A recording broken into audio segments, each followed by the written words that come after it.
Awal kan memang ya saya kan keumuman, jadi saya backgroundnya bukan dari pesantren. Heeh. Jadi memang orang umum lulus dari STM di Bahariwan 45 Mm-mm. Jakarta Utara ya. Nah, akhirnya mulai masa pencarian pada waktu itu kan. Akhirnya eh, pengen baik lah, pengen berubah. Akhirnya ya ke pengajian tersebut. Hmm. Pengajian tersebut akhirnya terpapar di situ, ketemu ustadz ini, ketemu ustadz itu, akhirnya sampai ikut ke pengajian-pengajian ISIS seperti itu. Oke. Akhirnya saya masuk ke NII Mm-mm. karena pencarian itu. Nah, saya ketemunya di Aceh Di dari Aceh. teman. Kemudian jadi SPK juga di bom buku itu, SPK itu apa? perkara Oh, masih satu. juga.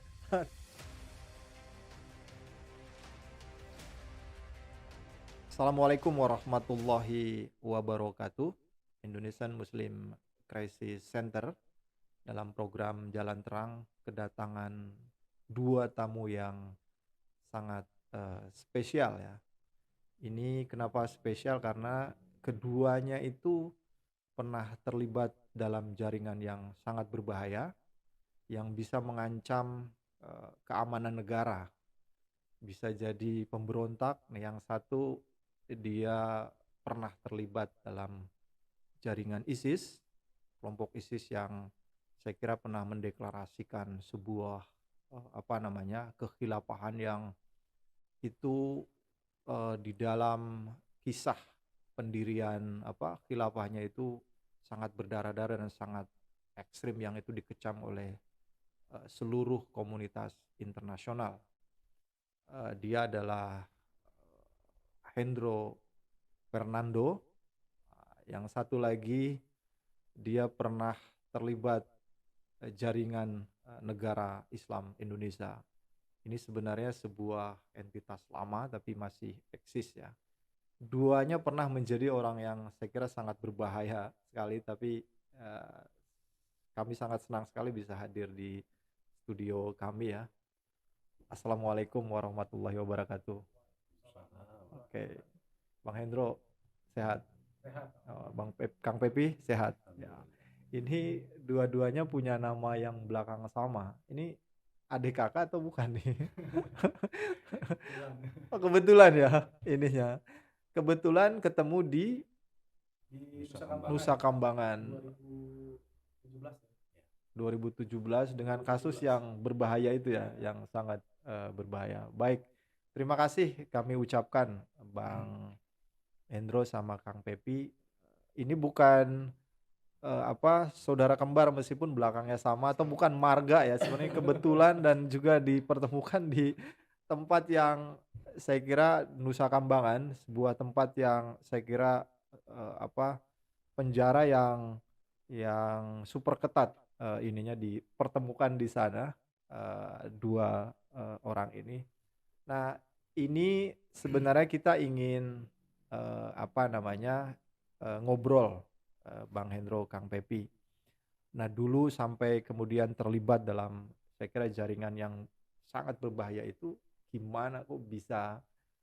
Bang Hendro dari Padang ya, saya dengar ya. Orang Ya, Padang. orang Padang, tapi lahir di Bekasi. Oh, orang Padang lahir di Bekasi. Kalau Kang Pepi orang Asli. Sunda asli. Bobotoh. Bobotoh. Oh, berarti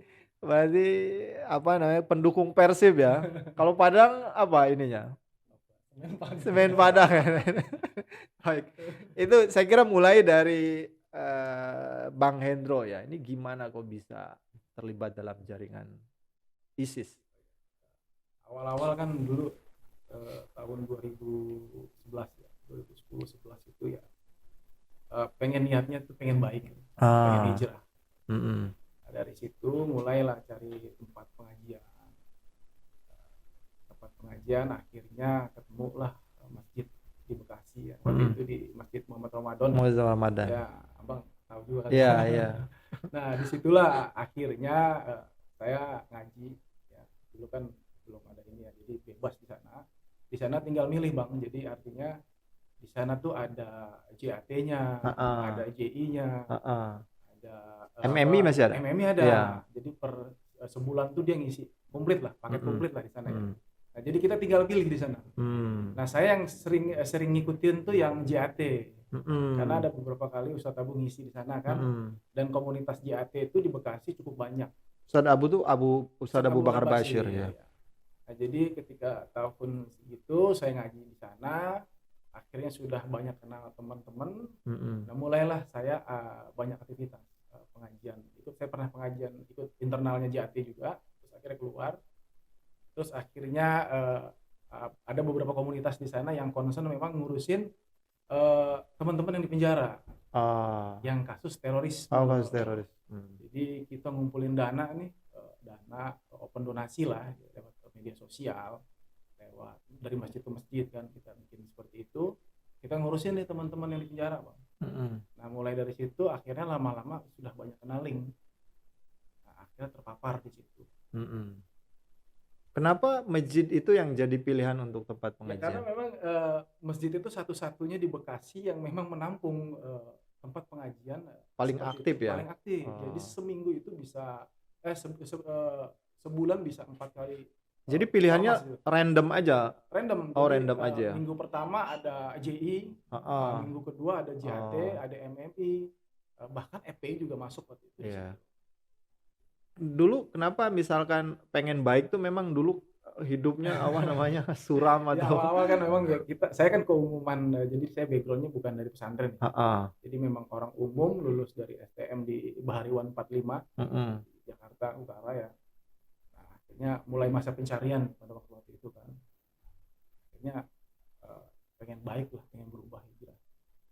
Akhirnya ya ke pengajian tersebut. Pengajian tersebut akhirnya terpapar di situ, ketemu ustadz ini, ketemu ustadz itu, akhirnya sampai ikut ke pengajian ISIS seperti itu. Apa yang bikin menarik sebenarnya di pengajian itu?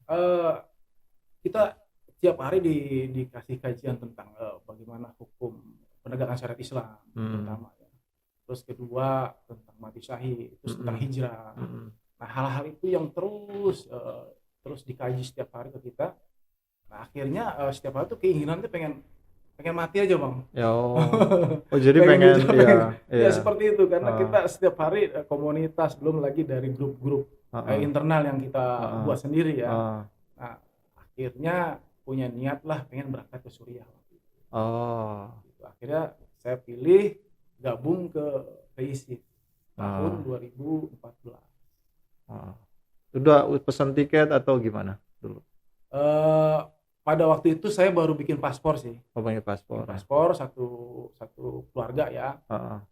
Istri, mau bawa keluarga semua ke sana ya? Terus akhirnya ketika saya mau berangkat, oleh komandan ISIS itu Bahrun Shah itu nggak boleh. Nah, saya ditempatkan di Indonesia untuk pendanaan, mapping pendanaan dari Turki ke Indonesia, ambil dananya cash ya. Lalu nanti saya belikan senjata ya, logistik, akhirnya kita kirim ke Poso, MIT. Itu dananya dari mana? Saya dapat dana itu dari Suriah langsung ya, dari ISIS. Itu sebanyak 1,3 miliar. 1,3 ya. Itu duitnya gimana? Di rekening atau ditabung? Jadi memang awalnya saya kirim orang ke sana, Bang. Saya kirim orang, saya diperintahkan kirim orang untuk ngambil uang cash. Cash ya? Cash, dolar ya, belum dolar. Saya kirim orang dari Indonesia ke Turki. Nah, ketemu di hotel. Nah, karena kan uang itu nggak bisa dibawa dong, 1,3 M kan, cash. Nah, akhirnya memang kita sudah siapkan ya plan-plannya, skemanya ya. Nah, jadi kita kirim waktu itu pakai Western Union. Union kita pecah, setiap hari kita kirim 100 juta. Karena memang limitnya paling besar 100 juta ya, pengiriman dari Western Union ke Indonesia. Jadi kita kirim pelan-pelan 100 sampailah 1,3 itu bergeser ke Indonesia. Nah, dari situ saya dapat request lah dari Santoso ya, waktu Amir MIT pada waktu itu. Santoso masih ada ya? Masih ada. Ya. Nah, dia request untuk kebutuhan di atas ya. Nah, termasuk senjata, logistik, kebutuhan dari atas sampai bawah lah. Di tahun 2014 sampai 2016. 16 saya ketangkap. 16 ketangkap. Pernah ketemu Bahrum Syah? Pernah. langsung atau langsung oh yang pas di Indonesia. yang apa di HI itu ya? Sebelum di HI memang kita sering rapat-rapat internal ya Oh, di Bekasi apa bahkan deklarasi ISIS pertama itu ya ya. itu di Bekasi, Bang. Di Bekasi Di ya. Bekasi. Jadi yang HI juga di Bundaran HI ikut ya, Bang Eh, Hendro? waktu itu di Bundaran HI saya lagi di penjara, Bang. Saya kan ketangkep 2 kali nih. Oh, Waktu itu yang pertama yang kasus umum. umum. Yang ya, ormas juga. Oh, gitu, ormas. pemecahan pengadilan lah kita ada ustadz yang ditangkap, kita datang ke pengadilan, saya kena di situ. Nah, Oh. waktu ada hajat di Bundaran HI, Oh, kebetulan saya lagi di di lapas bola kapal. sebuah kapal. Itu ditahan dong atau sampai vonis? Saya ditahan sampai vonis. Oh, sampai vonis. Iya, sampai cuma beberapa bulan. Heeh. Akhirnya 2014 akhir saya bebas. Yang di UIN deklarasi itu berarti masih di lapas. Kalau yang baiat UIN saya panitia. Oh, panitianya. Panitia. Pantesan. Panitianya saya. Kan Itu karena Bekasi 800 orang loh saya hitung. betul loh. atas bawah. Saya hadir juga loh waktu itu. Atas bawah. Kami panitianya di Iya. Bekasi ya. Iya, di Sahidain kan Betul itu. sekali 2014 bulan kalau nggak salah bulan Juni. Jadi ini nih ketua panitianya nih yang di Saidah ini nih Iya. ininya. Nah, itu berarti Kang Hendro nggak kenal sama Munir ya? Munir saya ketemu 2016 di Makobrimob Kelapa Oh, di Dua. Makobrimob. Enggak, maksudnya waktu Enggak, operasi belum. waktu jalan transfer ini kan dia Belum. juga Dia beda. dia malah nyari-nyari uang ya kan? Betul, kalau Nah. kami tinggal request, Tinggal nerima ya. minta. Wah, enak banget ini. Tapi 1,3 itu betul-betul cair ya? Yang datang? terbanyak itu 1,3 M karena memang ada beberapa yang 200, 100, Oh. 300. Dan itu Bang Hendro yang mendistribusikannya. Betul. Gila luar biasa itu. Termasuk ke jaringan yang Santoso ya. Santoso MIT. MIT itu hampir 80% dari 2014 Oh. kita yang support. Jadi support uangnya atau kita beliin senjata dulu? Saya mengkondisikan uangnya Heeh. dari Suriah ke Indonesia. Nanti ada request dari mereka Oh. alat-alat yang harus kita beli. Oh. Kita pernah dapat request alat yang agak sulit di Indonesia, agak sulit dicari, namanya Goal Zero ya. Heeh. Itu alat yang buat ngisi baterai. Heeh. Nah, itu saya beli waktu itu malah di Amerika. Saya beli di Amerika. Beli online atau? Beli online, Beli Amazon. online. Pakai Oh, Amazon. Itu 1 bulan baru nyampe. Ya memang harus sesuai dengan request di atas. Request di atas. Mereknya ini kita harus cari, mau kemana pun kita harus cari. Canggih juga ya Seperti ininya. itu. Cara beroperasinya juga memang sudah bukan ini lagi ya Iya. ininya. Nah, terus kenapa Bang Hendro dipercaya sebagai itu tugasnya? Saya waktu itu memang dekat sama Bahrum ya waktu di Indonesia, kita sering ketemu, sering bertukar pikiran. Ketika 2014 ketika deklarasi baiat di UIN itu kan Bahrum sudah berangkat. Oh, baru sudah berangkat ya. Tuh, nah ketika saya sudah bebas, akhirnya saya sering komunikasi sama Bahrum. Nah disitulah saya diberikan amanah oleh Bahrum. Muhammad Fahri juga ikut ya di baiat di UIN itu. Betul. Iya. Ketemu Itu juga waktu itu saya di Kelapa Dua juga. Iya. Ininya. Nah, sekarang kan sudah bebas ya, sudah menjalani berapa tahun dulu? Waktu kasus terorisme saya 6 tahun 2 bulan. 6 tahun 2 bulan. Terus sudah bebas tahun 2020 2020 ya. bulan 10. Nah, sekarang kan sudah ini Bang Hendro. Apa kira-kira dari perjalanan itu apa sebenarnya? Ya memang kita ini kan karena pemahaman ya. Pemahaman. Jadi waktu ketika menjalani 3 tahun itu saya masih keras, Bang. Saya waktu dari Makobrimob saya dilempar ke Lapas Serang, saya masih keras, masih ISIS, bahkan masih operasional kan teman-teman dari Suriah ke ini ya. Kaki kanannya Ya, Bahrum Syah ya kan yang pegang. masih bebas lah waktu itu ya. Nah itu titik awalnya berubah itu karena ada konflik internal ISIS sendiri. Di ISIS sendiri. Betul, di tahun 2017-18 sama Dewan Syariah mereka Lasna Muafadoh ya. Mereka saling bunuh, saling culik. Tentang pemahaman juga. Nah disitulah mulai kita berpikir, loh kok ini seperti ini gitu kan.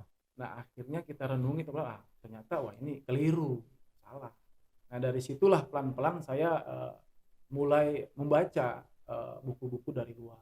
Karena waktu itu memang kita pakai referensi dari mereka. Satu arah ya. Betul. Seperti itu. Jadi literasi juga penting ya. Betul sekali. Jadi emang literasi dari luar itu kita memang sudah kita ngeblok, udah nggak bisa masuk. Hmm. Apa sebenarnya yang di apa konfliknya itu apa? Soal apa sebenarnya? Soal takfir, Mas, Oh, mengkafirkan. mengkafirkan ya. Jadi kalau dulu itu kan dia masih merinci.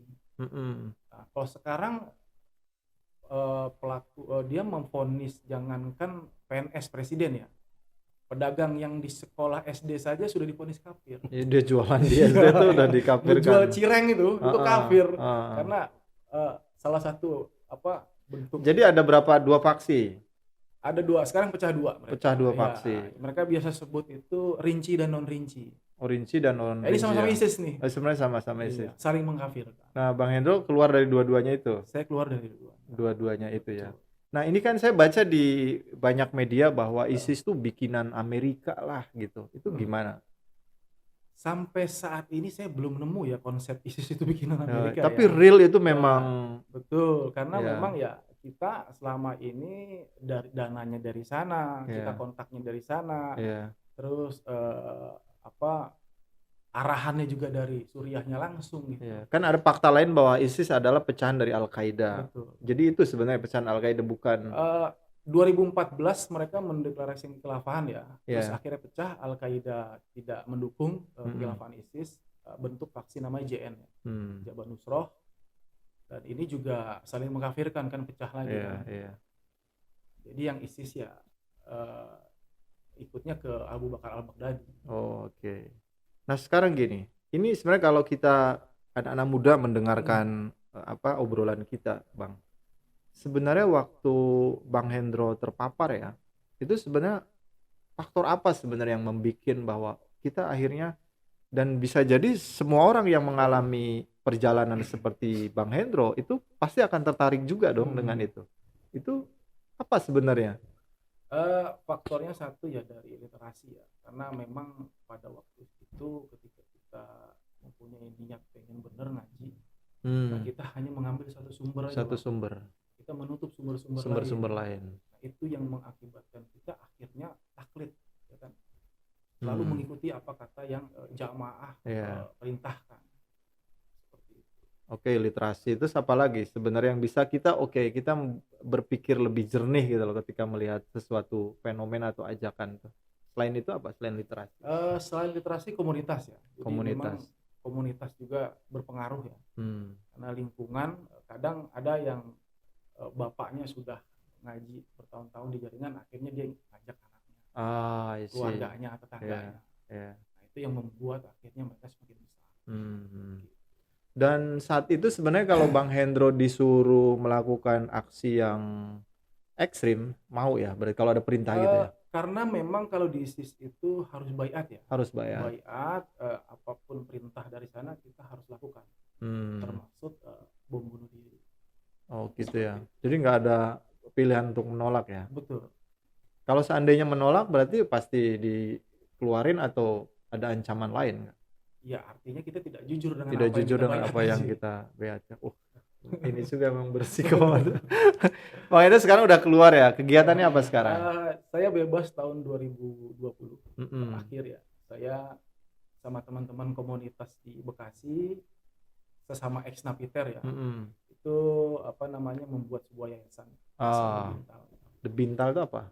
The Bintal itu dekat bintang di langit. Dekat bintang di langit. Jadi itu mengakomodir teman-teman ex Napiter yang memang sudah NKRI, Bang.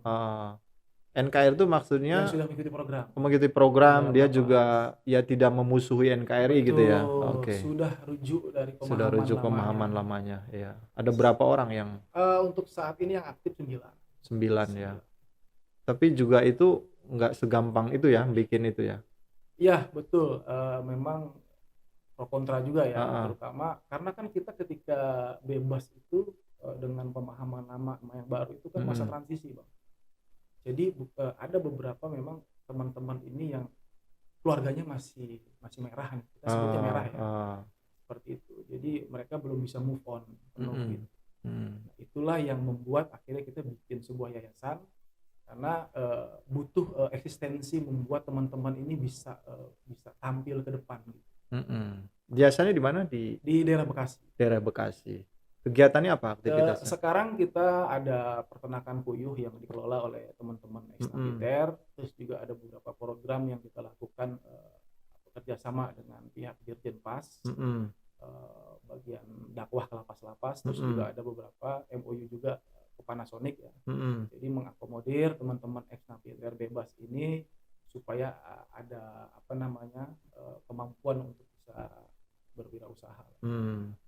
Tapi puyuhnya peternakan puyuh udah jalan ya? Sudah jalan buat 1 tahun. 1 tahun ya, udah bisa menghidupi itulah ya kegiatan atau itu ya, yang lain-lainnya juga ya gitu. Karena kan nggak gampang untuk kemudian apalagi usaha kayak peternakan ya, usaha-usaha yang barang hidup ya itunya. Nah itu sekarang di The Bintal sebagai apa, Bang Hendro? Saya sebagai sekjen. Ketuanya? Ketuanya ada ya, Mas Gamal. Mas Gamal itunya ya. Nah selama ini tantangannya apa, Bang Hendro? Kalau tergantung ya. Jadi kalau untuk usaha memang dulu pernah kita, karena kita ini melihara hewan hidup, jadi memang harus steril. Jadi pernah dulu kita kena virus juga, sempat ngalamin virus, akhirnya kita pelihara ulang lagi dari nol lagi. Terus juga dengan fluktuatif ya, naik turunnya harga telur, sama naik pakan, nah, itu juga nggak bisa kita kontrol kan. Nah, itu tantangan untuk usaha. Nah kalau untuk yang program-program lainnya kayak divisi dakwah lapas-lapas ya, itu alhamdulillah berjalan ya. Paling kita sering melakukan itu ke lapas-lapas yang memang masih, yang artinya yang sudah NKRI. Karena yang masih belum NKRI itu dia kadang bisa mau ditemui, kadang tidak. Oh gitu ya. Nah kita harus juga komunikasi dengan pamong-pamongnya di dalam lapas. Seperti itu. Jadi juga mengajak ya mereka yang untuk itu ya. Ya artinya kita nggak mengajak ya, artinya kita saling sharing sih. Saling sharing ya. Karena dengan pengalaman yang sama ya. Gitu. Akhirnya kita kenapa sih kok bisa berubah? Kenapa sih kok bisa milih NKRI? Nah kita nggak mau ngajak mereka, kita sharing aja. Saya itu pernah nemuin di lapas Pasir Putih ya, High Kris, itu masih merah kondisinya. Jadi memang keras orangnya, tapi karena memang ya kita niat baik ya. Nah, saya temuin setahun yang lalu, terus akhirnya kita kasih literasi buku dan lain sebagainya, terus juga keluarganya juga kita berikan komunikasi juga sama teman-teman di The Bintal kan, istrinya. Nah seminggu yang lalu sudah NKRI dia. Memang agak lama mas prosesnya. Iya ya. Enggak. Apalagi yang dia berada di lingkaran yang dekat sekali ya dengan jaringan itu. Tapi kalau pengalaman Bang Hendro sendiri kemudian bisa ini tuh karena murni dari sendiri, memang ada faktor-faktor lain juga yang mendukung. Kalau saya memang hampir 80% murni dari apa yang saya dapat ya. Hasil renungan ya itunya ya. Karena ada konflik di dalam juga gitu ya. Karena waktu itu memang ketika ya kita didatangi oleh pihak ketiga, BNPT atau Kemenak ya, itu nggak masuk mas. Nggak masuk tuh, ini masuk. BNPT. Ngeblok langsung. Karena status kita masih merah ya. Oke, merah. Terus disajikan tentang Pancasila. Jadi mereka ujug-ujug gitu kan. Oh iya, oke.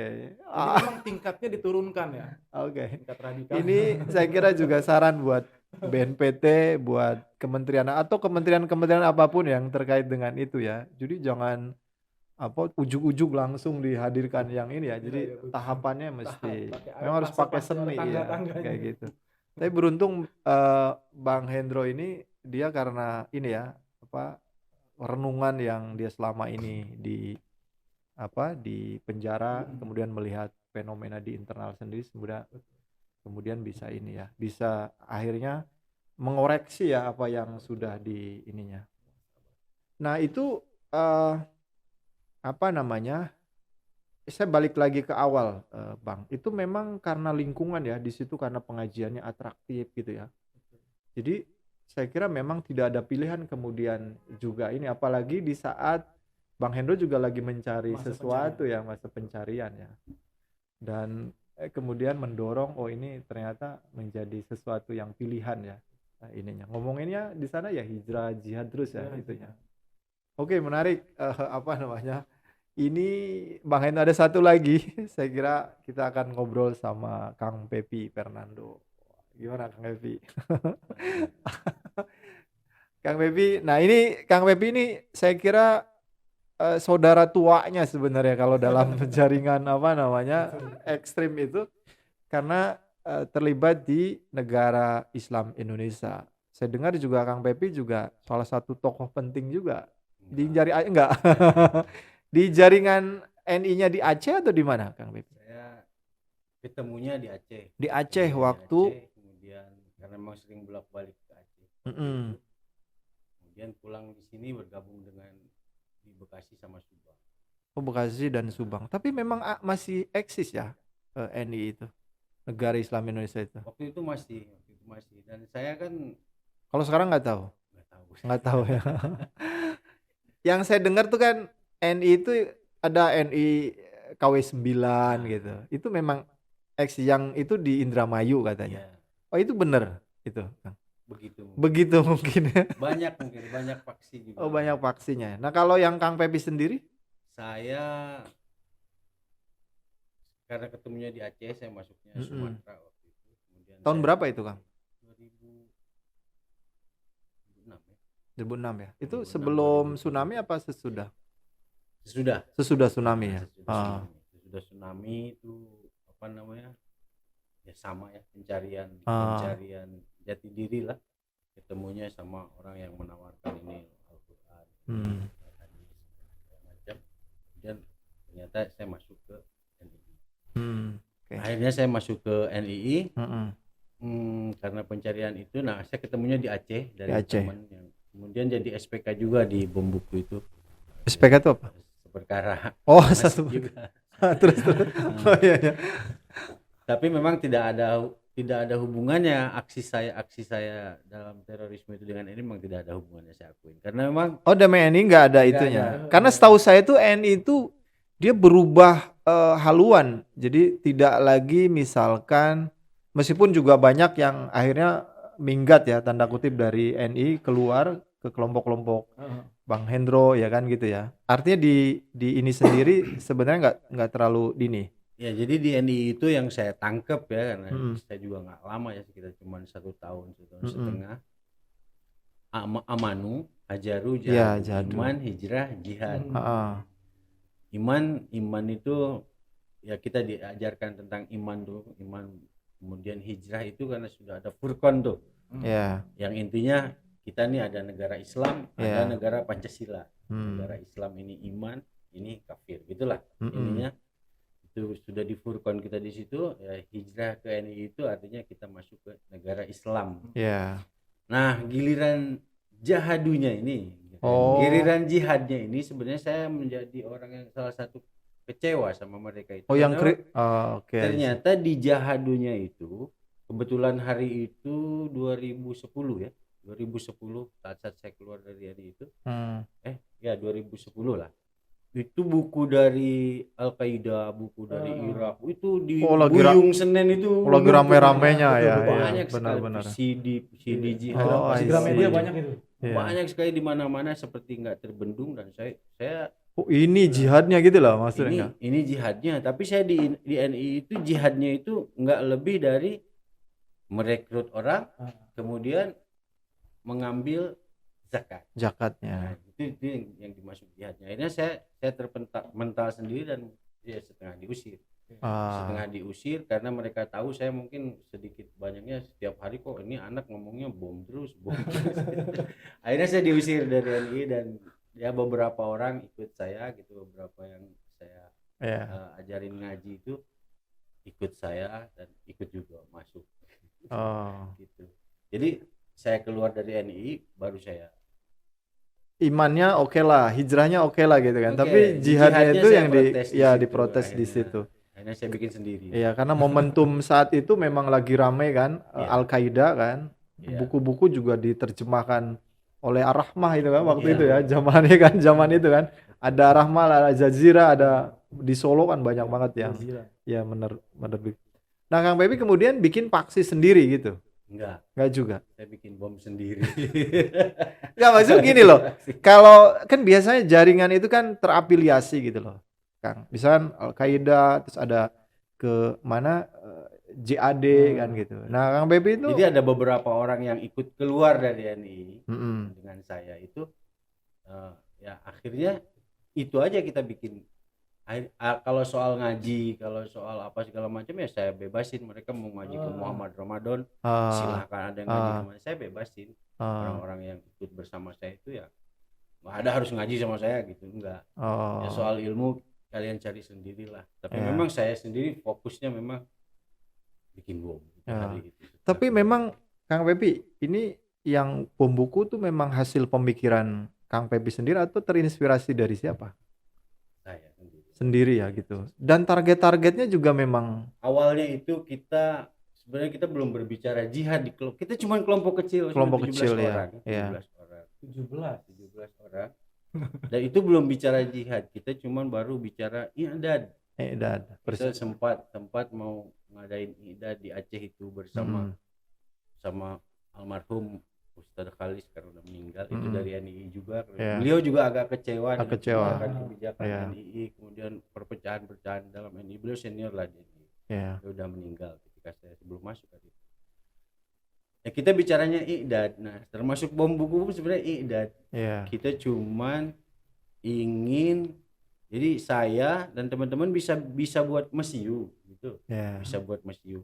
Ini ingin ngelihat gimana itu hari itu rapat kita beberapa orang, ingin ngelihat gimana nih hasil mesyu ini ledakannya semana. Oh gitu. Yang satu ada yang bilang udah ledakan aja di Parung tuh rapatnya di rumah Hendy, di situ aja tuh di diskotik tuh di ada banyak itu di situ. banyak apa usulan atau enggak di tanah kosong. Saya bilang kalau ketahuan sama juga. Akhirnya saya pulang. Ya saya di rumah karena memang banyak buku ya, saya jualan buku gitu. Saya di rumah itu otak-atik pertamanya itu pakai dinamo kan. Kemudian hari berikutnya saya ke Parung lagi, saya udah bawa buku itu, saya terangkan sama teman-teman, ini nanti buku ini jadi membunuh orang pun belum sebenarnya. Belum punya, nggak ada niat yang belum mudah-mudahan hal ini bisa ya bagi orang-orang yang hari itu jadi sasaran saya, Mas Ulil, benar. semuanya mudah-mudahan memaafkan saya. Saya sebenarnya belum ada niat hari itu. Niat kami itu ingin mengirim buku itu, nanti ini pasti ketahuan buku ini. Karena yang kita pilih itu kantor Mas Ulil, kantor BNN, kantor Pak Yapto, itu semuanya pasti ada metal detektor. Semuanya harusnya secara normal pasti ketahuan, kemudian datang wartawan, karena saya juga tahu proses bagaimana proses peliputan itu, datang wartawan. Kita tinggal nonton di TV, segitu. Sebenarnya hanya itu. Cuma memang qadarullah memakan korban juga ya. Dalam kesempatan ini kalau boleh saya minta maaf, karena kesalahan betul. Tapi belum ketemu Pak Dodi ya? Belum. Itu mudah-mudahan bisa dipertemukan ya. Amin. Yang paling penting sih saya dimaafkan. Ya dimaafkan. Jadi sebenarnya itu bukan kemudian memang betul-betul untuk kemudian menjadi sasaran itu ya, bahwa target orang-orang itu ya yang disebutkan itu ya. Nah, orang-orang yang disebutkan itu saya pilih karena memang mereka satu, misalkan Mas Dani ya. Hari itu sedang rame-ramenya hari itu ya, bukan sekarang ya. Sekarang sih saya dengar beliau udah. Ya kan dia Yahudi kan, karena ada buku dari siapa yang mana almarhum itu Ridwan Saidi kan, dia menulis buku tentang bahwa Ahmad Dhani adalah bagian dari Yahudi di Indonesia gitu kan. Hari itu memang masih banget ya. Apalagi kasus yang Laskar Cintanya itu. Banyak lah. Kemudian saya kirim ke Pak Goris itu karena beliau juga sering berurusan dengan para mujahidin. Yang mujahidin apa segala macam. Padahal sebetulnya beliau juga Tapi yang paling penting yang belum pernah saya ungkapkan itu sebenarnya Pak Goris ini, mohon maaf Pak Goris hari itu. Mudah-mudahan Allah mengganti dengan yang lebih baik lah. Yang ada di pikiran saya hari itu Pak Goris itu karena saya punya bukan firasat.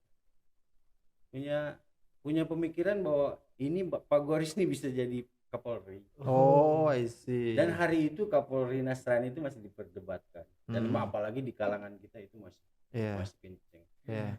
Itu yang pertama. Dan memang ya mungkin Pak Goris udah dapat tempat yang lebih baik ya Iya, sekarang iya. insya Allah selain Kapolri, walaupun nggak jadi gara-gara itu mungkin. Tapi enggak lah ya. Nggak, ya. Ya. Tapi ada apa namanya pikiran Oke. saya tuh Hmm. Pak Goris ini kalau nggak diserang bakal jadi Kapolri. Sampai punya pemikiran begitu, Kang. Ada hari itu ada. Oke. Kemudian Yapto. Pak Yapto itu karena memang saya walaupun saya sudah meninggalkan NII tapi Iya. kan Pancasila Oh, itu, anti Pancasilanya kafiran masih ini itu ya. masih karena Pak Yapto sangat ini dengan Pancasila, Iya. hajar Pancasilanya.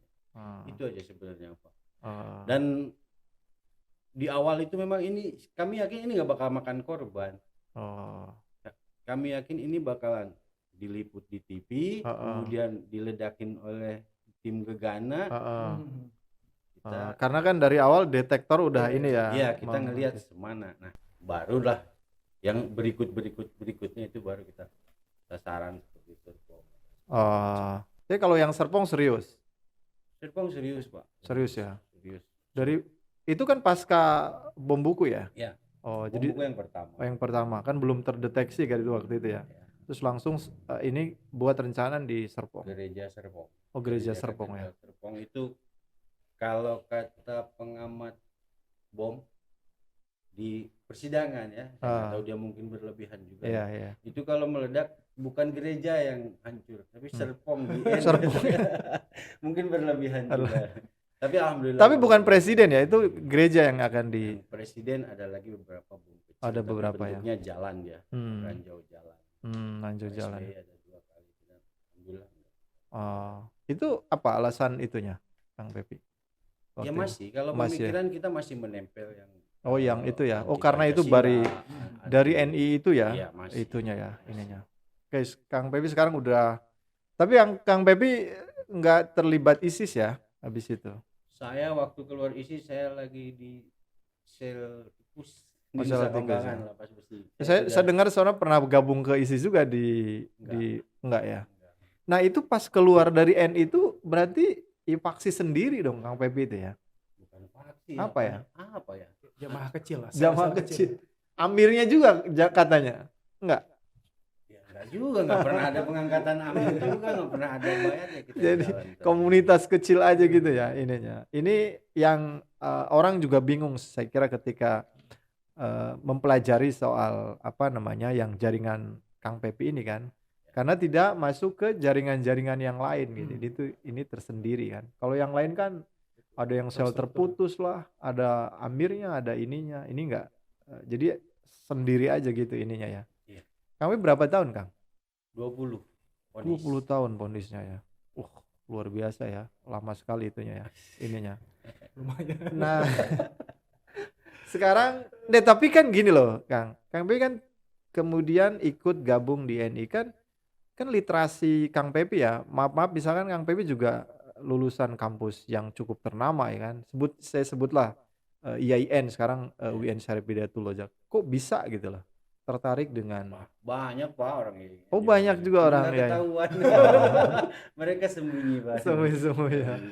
Banyak juga di dalam juga banyak juga yang apa namanya? Tipikor gitu kan. Saya juga di NI dulu banyak. Oh gitu. Oh iya ya. Tapi iya.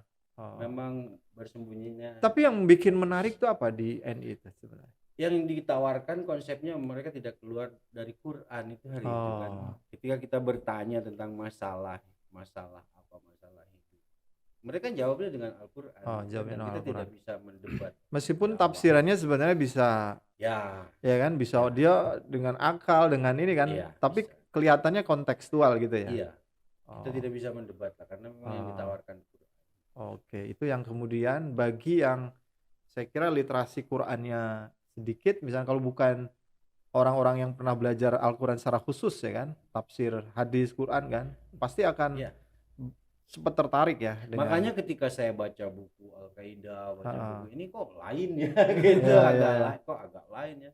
Mereka malah Ustadz saya itu dulu rencananya mau bikin tafsir negara. Jadi semua Al-Quran itu mau ditafsirkannya itu ke negara, tentang negara semua ayat apa tidak ada. Ya. Itu sedang proses. Jadi ya ketika kita baca referensi lain memang agak aneh. Lebih progresif atau lebih apa dari NI yang Al-Qaeda itu? Ya sebenarnya lebih masuk akal orang-orang Al-Qaeda ya. Al-Qaeda ya. Cuman kan ketika buku Al-Qaeda yang di Irak, yang di Afghanistan dibaca di sini gitu kan, itulah salah kitanya. Kalau dibaca sama orang Al-Qaeda di Afghanistan mungkin cocok saja ya. Nah dari sekarang Kang B kan udah keluar ya, apa kegiatannya apa yang saya alhamdulillah masih bingung masih bingung. Ya kan, masih lihat-lihat Jakarta banyak perubahan, anak-anak tiba-tiba udah besar gitu kan. Masih paling tapi kan nggak gampang juga ya begitu insya Allah dari lo. paling menulis lagi ya. Basic saya di situ. Mudah-mudahan masih ada yang menerima. Iya, mudah-mudahan itu ya. Ini. Nah, Kang Pepi kan maksudnya dari renungan tadi ya, kemudian NII, kemudian juga ketemu literasi tentang jihad. Nah, apa yang bisa dipelajari dari situ sebenarnya dari kasus Kang Pepi itu? Saya kira yang membuat saya terperosok itu satu, Pak.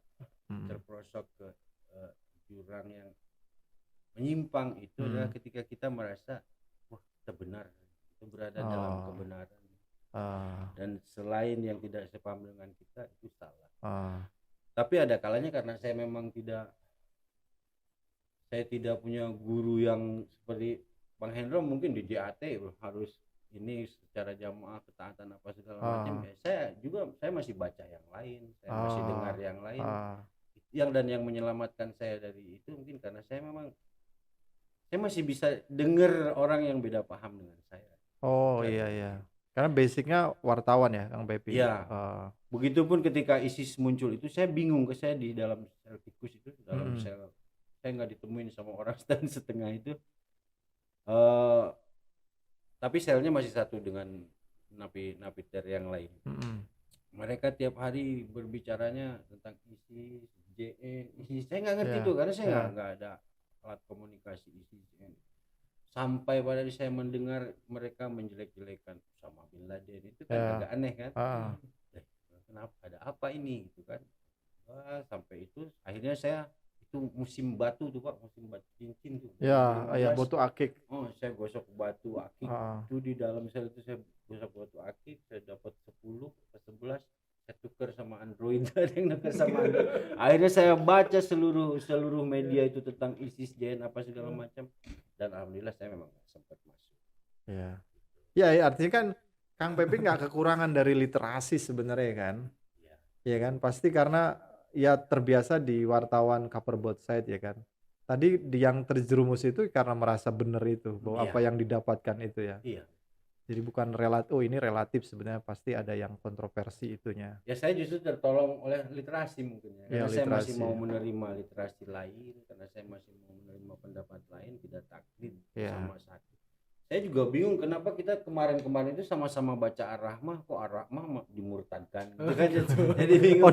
Dulu baca bareng-bareng gitu baca kan. bareng-bareng kok sekarang diinikan gitu. Jadi dulu buku Milah Ibrahim jadi rujukan, sekarang kok penulisnya dikafirkan. Gitu kan saya bingung kan. Gitu. Akhirnya ya saya baca semuanya. Mau yang Syiah mau yang apa saya baca semuanya kan akhirnya ketemu. Karena media itu kan walaupun ada bohong kita tahu nggak bohong semua ya. Iya benar. Paling penempatan cover benar. segala macam itu saya paham. Oke. Dan kemudian ada lagi teman datang dari Makobrimob itu menerangkan tentang isi bla bla bla gimana. Alhamdulillah saya nggak sempat baiat. Nah kalau misalnya kita lihat Kang Pepi itu perjalanan yang kemudian mengoreksi dirinya itu faktor dalam atau faktor luar ya, intervensi luar dalam ya. Enggak, maksudnya lebih bobotnya mana? Tadi kan Bang Hendro bilang ya gitu nih koreksi buat saya kira juga masukan ya buat kementerian terkait ya yang ada kaitannya dengan program deradikalisasi ya. Harusnya ya beginilah pelan-pelan itunya kan, ininya nggak mesti ujuk-ujuk dihadirkan itu. Tiba-tiba kita disebut nggak kooperatif ya kan gitu kan. Maksudnya teman-teman kalau ini nggak kooperatif padahal seluruh metodenya yang kurang mengena gitu. Nah, Kang Pepi sendiri? Kalau dari dalam ya, saya sendiri memang orangnya nggak terlalu tertutup ya. Saya di dalam pun saya bergaul dengan siapapun ya. Karena ISIS kan biasanya nggak mengharamkan rokok ya, Oh iya. Prombon. Nah, Kang Pepi masih ngerokok ya. Saya ahli hisab. Ahli hisab. Itu kan udah pasti juga di. Iya. Ahli hisab. Tapi faktor dalam atau faktor luar yang paling? Dua-duanya Pak. Dua-duanya ya. Dua-duanya. Karena saya juga walaupun di dalam itu saya masih tetap ketika ngelihat orang ngebatik masih tertarik. Jadi saya harus bergabung dengan orang itu. Saya ikut ngebatik tuh aja. Yeah. Dan pada akhirnya saya bikin batik Indonesia tanah tumpah darah. Oh. Ada 6 lembar tuh bagus. Kemudian saya juga nggak bisa lepas dari Persib. Persib Boboto. Oh ya. Oh jadi kan di timnas itu juga sebelum main bola ada lagu Indonesia Raya. Artinya nggak ini ya. Nggak mau masuk telinga tuh. Jadi sampai hari ini masih Persib masih Boboto. Masih. Insya Allah juara ya. Iya. Masih. Itu kemudian saya cukup terbuka walaupun di dalam tidak melulu hanya bergaul dengan napiter. Iya. Atau tidak melulu dengan orang yang hanya mau mendengar saya. Saya bergaul dengan siapa aja di dalam. Kemudian nggak lama ada Pak Surya Dharma. Itu yang mengeluarkan saya dari sel tikus itu. Kalau didengarkan oleh teman-teman yang remaja ya, kurang lebih sama lah, lagi pencarian. Itu biar pencarian kita nggak terjebak oleh hal-hal yang terjerumus ke hal-hal kayak begitu gimana? Ada sarannya apa? Jangan taklid.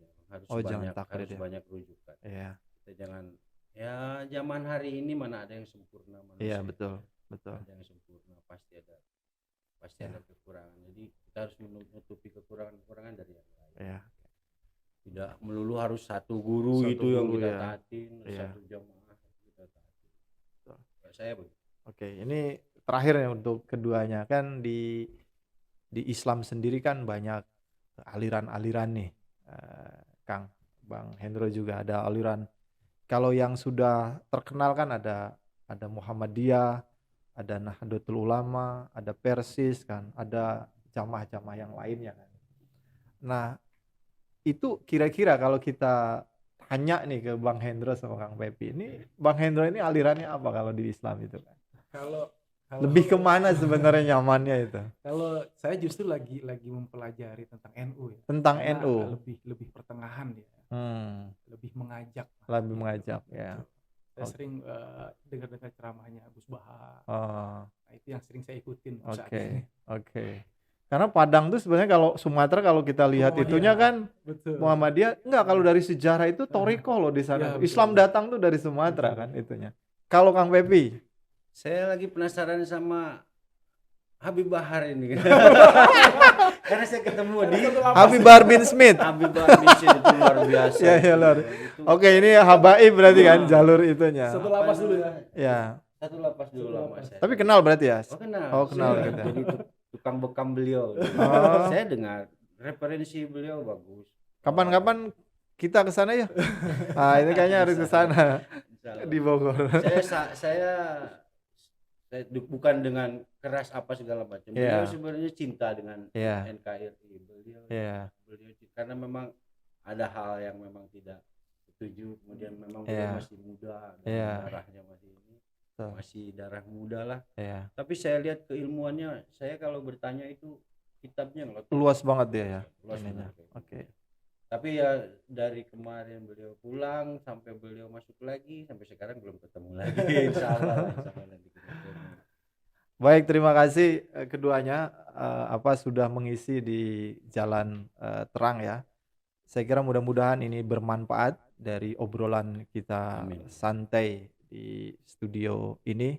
Setiap orang saya kira punya pengalaman buruk ya, baik dan buruk. Saya kira pengalaman-pengalaman ini mudah-mudahan bisa dicerna oleh para pembaca sebagai pijakan ya, agar ya ini juga mudah-mudahan dijadikan sebagai lahan ibadah ya untuk kemudian mengajak para generasi muda supaya tidak mengalami hal-hal yang serupa, yang sebenarnya bisa melakukan hal yang jauh lebih baik dari apa yang dialami oleh kedua narasumber ini. Terima kasih. Sekian, wassalamualaikum warahmatullahi wabarakatuh. kasih.